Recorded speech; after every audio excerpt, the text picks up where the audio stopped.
very good day to you, and welcome to this service of worship from the heart of Nottage General Baptist and Unitarian Chapel for Sunday, the 24th of May 2020, part of the COVID-19 lockdown series of services that I am providing during this time. Welcome to you all. And I begin our service with these words. This day has been waiting for us to gather our dreams of justice and peace. This day has been waiting for us to honour it by opening our hearts and speaking our minds. This day has been waiting for us to fill it with compassion and loving kindness. This day has been waiting for us to listen to the wisdom of its silence. This day has been waiting for us to fill it with the urgency of new possibilities. This day has been waiting for us to make it sacred by our coming together. Amen. And the reading I have chosen for today's service is from Luke's Gospel. It's the 10th chapter, verses 30 to 37. And it's the parable of the Good Samaritan. Jesus replied with a story. A Jewish man was travelling from Jerusalem down to Jericho, and he was attacked by bandits. They stripped him of his clothes, beat him up, and left him half dead beside the road. By chance, a priest came along. But when he saw the man lying there, he crossed to the other side of the road and passed by.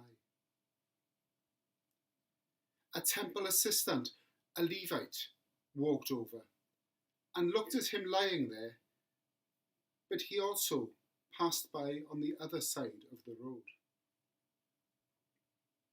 Then a despised Samaritan came along, and when he saw the man, he felt compassion for him.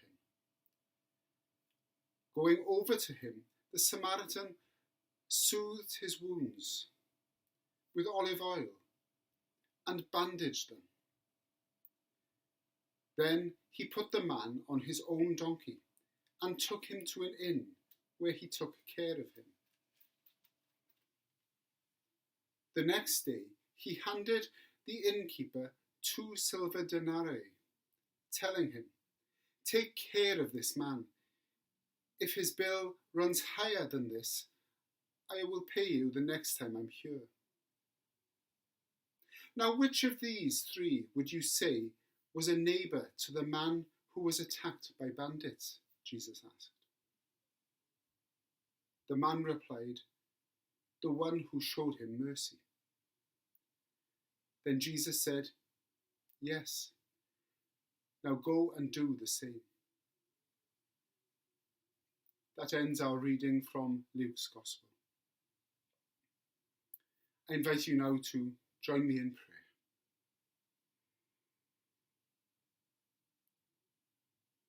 Holy One, known by many names, we gather this day in celebration and appreciation, thankful for the days that have been, even those that have stretched us to the limit, and hopeful for the days that shall be, even those that shall demand of us the best that we have of faith and hope and courage. May we see our lives with new freshness. May we move beyond what is trivial, that we may play our part in the world's renewal. May we say yes again to the visions, the visions that honour the progress of humankind, that honour human beings and kindness, that lift up the wisdom of sages and saints and prophets and heretics alike. Help us commit to become even more compassionate people as we commit ourselves to friends, family, lovers, children, colleagues, neighbours, and maybe even adversaries, as we honour life wherever it is found.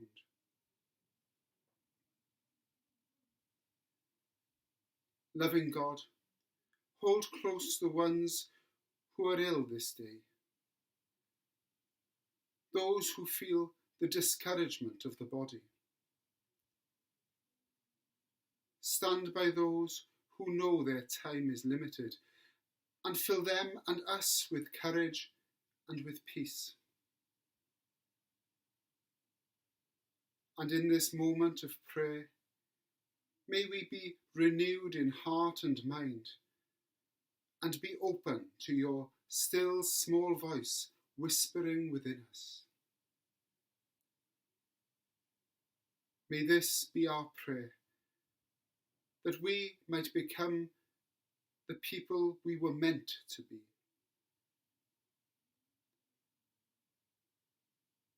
I'm now going to pray the words of the Lord's Prayer, and I invite anyone who wishes to join me in saying the words out loud.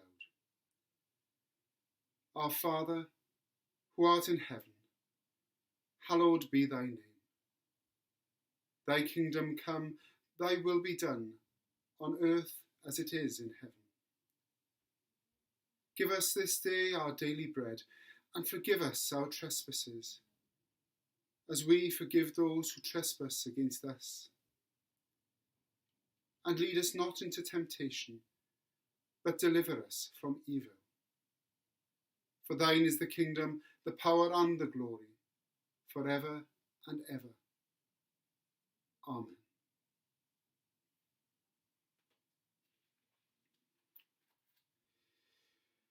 I would like to begin my address today by telling you why I'm here. That is, why I became a Unitarian free Christian, not why I'm preaching a sermon from my bedroom. I first became captivated with the Unitarian and free Christian movement because of its commitment to diversity. Unitarians and free Christians have long welcomed people from varied backgrounds and varied religious persuasions with open arms. However, as is so often par for the course for a minister, I frequently have to deal with people who have negative views of religion. And of course, I fully understand those concerns. This is because I myself, even as a minister, have problems with certain aspects of religious scriptures and of certain aspects of the various theologies. And I have problems with certain events in the history of religions that are not at all attractive. And there is also the subject of the misuse of Scripture. For example, the Christian Bible has very often been misused, and still sometimes is, to justify the suppression of women. And of course, in some quarters, the Bible is still, with very little justification, used to this day to condemn homosexuality. So I do understand this hostility towards religion, and I share the embarrassment regarding those things. So that's the bad side of religion. And that bad side, sadly, is what gets most of the publicity. But there is the other side to religion, the good side, the side I have been most fortunate to experience. But maybe I'm getting a little bit ahead of myself here. Let us examine the parable of the Good Samaritan, which we heard a little earlier, which I am using today to represent the good side of religion. That is, the compassion at the heart of the parable of the Good Samaritan and at the heart of good religion, of all religious experience. I chose to base this address on the parable of the Good Samaritan because the story has been one of my favourites and has fascinated me ever since I first heard it, probably in Sunday school over 40 years ago. However, it is important to keep a few things in mind when attempting to understand the parable of the Good Samaritan. Firstly, the Samaritans were a real religious entity, not some sort of mythological construct. In fact, they still exist to this day, practicing the same religion that made them so despised by the Jews of the first century. The small number that remains to this day live mainly at the bottom of Mount Gerizim, in what is now the West Bank of modern-day Palestine. The Samaritans were despised because, in the eyes of the Jews returning from the Babylonian exile, they had corrupted the religion. So when the Jews who had, as they saw it, managed to maintain both their ethnic and religious purity returned from exile, they found these Samaritans, who they began to despise as being impure. Secondly, the Jericho road that we heard about in the parable wasn't selected at random for this story. It was, in fact, a deliberate choice by Jesus, as in, to the first century listeners to this story, they would have known that this road was notorious, an extremely dangerous place on which to travel. It wasn't a long road, but it was filled with danger, as it was deserted and rocky and rugged, and it harboured robbers along its way, who could mug and sometimes murder their victims and then disappear into the hills. The priest and the Levite in the story were members of the religious establishment, as was the person questioning Jesus, who was put down as being a lawyer. And Jesus' ministry was a fight against the power struggle and the power structure in his own religion, which he wished to make more humane. He considered that the religious authorities of his day were too obsessed with concepts of outer purity, such as the idea that touching a dead body made a person, certainly a priest or a Levite, impure. In contrast, Jesus preached of the inner purity of justice, humility, and compassion, as demonstrated by the Good Samaritan. There are actually two parallel stories going on in the parable of the Good Samaritan. These are the exchange between the lawyer and Jesus and the actual story of the Good Samaritan itself. The lawyer, a religious official, was probably trying to trick Jesus into an ill-advised answer. Because the religious authorities were constantly portrayed as trying to trap Jesus with his own words so that they could arrest him and get him out of their hair. However, the central point of the story is that while the two characters representing religious power passed by the badly injured man, the despised Samaritan had compassion and stopped to help a fellow human being. All this was despite the prejudice against him and the potential danger to himself. When Jesus had finished the story, he asked the lawyer, "Now which of these would you say was a neighbour to the man who had been beaten?" The lawyer grudgingly answered, "The one who showed him mercy." Did you notice there that he couldn't bring himself to say the Samaritan? To which Jesus replied, "Yes, now go and do the same." The lesson Jesus was teaching was clearly that as one travels life's highway, represented here by the Jericho Road, one must show compassion for all fellow human beings, regardless of their ethnicity or gender or sexual orientation, and more importantly, no matter the cost or danger to ourselves. As you'll remember, the priest and the Levite passed by on the other side. They didn't stop to help the man. And finally, a man from a despised group came along, got down from his donkey, and helped the man in need. It's possible that the priest and the Levite looked over at the man on the ground and wondered if the robbers were still around.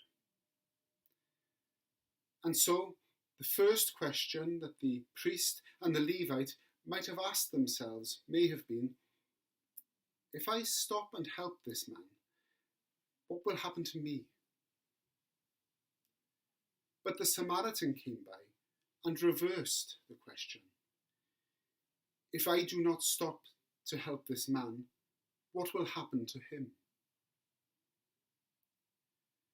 Ultimately, we must have compassion for our fellow travellers on life's road and help them in their need, in spite of the potential dangers of the Jericho Road.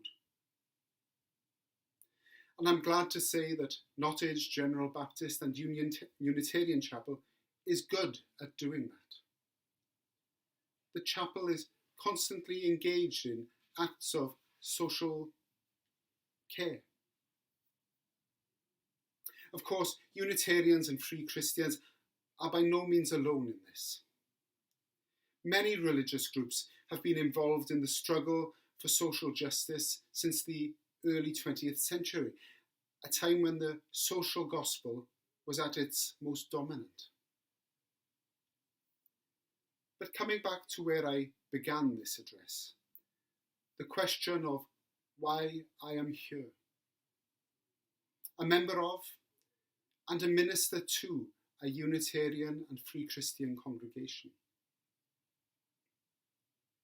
Put simply, I became a Unitarian Free Christian because I wanted to hopefully make a difference to the world, even a small part of it. Sadly, what many people envisage when they think of people who attend a church or a chapel or any other place of worship are people who condemn everyone they consider impure, everyone who doesn't think the same way as they do. However, Unitarians and Free Christians have always been proud to be Samaritans, comfortable with living on the fringe of religious society, often despised by those who consider themselves the only ones to be ritually pure. Meanwhile, we continue to quietly tend to the wounds of those who are broken, whoever they may be. Thank you for listening, and Amen.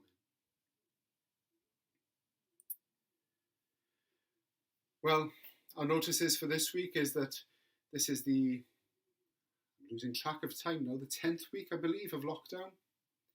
And the First Minister of Wales is due to make an announcement about possibly relaxing some of the restrictions this coming Friday, which will be the 29th of May, if memory serves me correct.